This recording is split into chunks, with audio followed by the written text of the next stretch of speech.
Dziko la Zimbabwe lathandiza dziko la Malawi ndi chimanga chochuluka ndithu chomafika 370 metric tons ngati mbali imodzi yothandiza kuthana ndi njala kunoko ku Malawi. Magalimoto amene tidziwaona mzithunzi zomwe zidziyenda pa skrini pathupo amenewo afika dzulo kuchoka ku Zimbabwe atanyamula chimanga chimenechi ngati limodzi mwa magawo awiri amene dziko la Zimbabwe likufuna kuthandiza dziko la Malawi ndi chimanga chomathamangira ndithu 1000 metric tons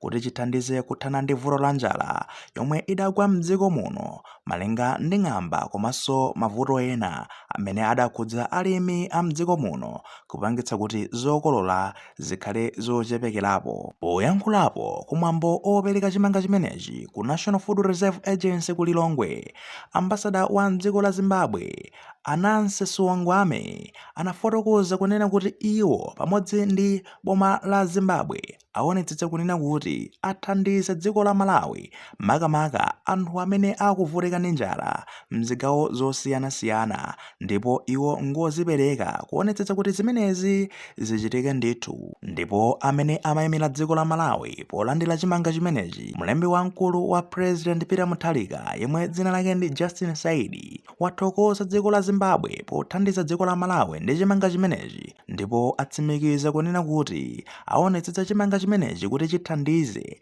makamaka anthu amene akuvutika ndi njala kuthandizira kuthana ndi vuto la kusowa kwa chakudya mdziko muno. Chaposachedwa pompa dziko la Malawi lakwanitsa kugula chimanga chothamangira 200 metric tons kuchoka mdziko la Zambia kuti chithandize kuthana ndi vuto lomweli. Ngakhalenso mabungwe osiyanasiyana kuchoka m'mayiko osiyanasiyana, IMF, World Bank adathandiza dziko la Malawi kuti lithe kugula chimanga chimenechi ngati mbali imodzi yothana ndi vuto limeneli. Mtsogoleri wa dziko lino Peter Mutharika atapempha mabungwewa ndi anthu onse ofuna kwabwino kuti athandize dziko lino. Kutifikitsa mapeto pa nkhani imeneyi, kufikira nthawi ina tionananso nthawi imeneyo.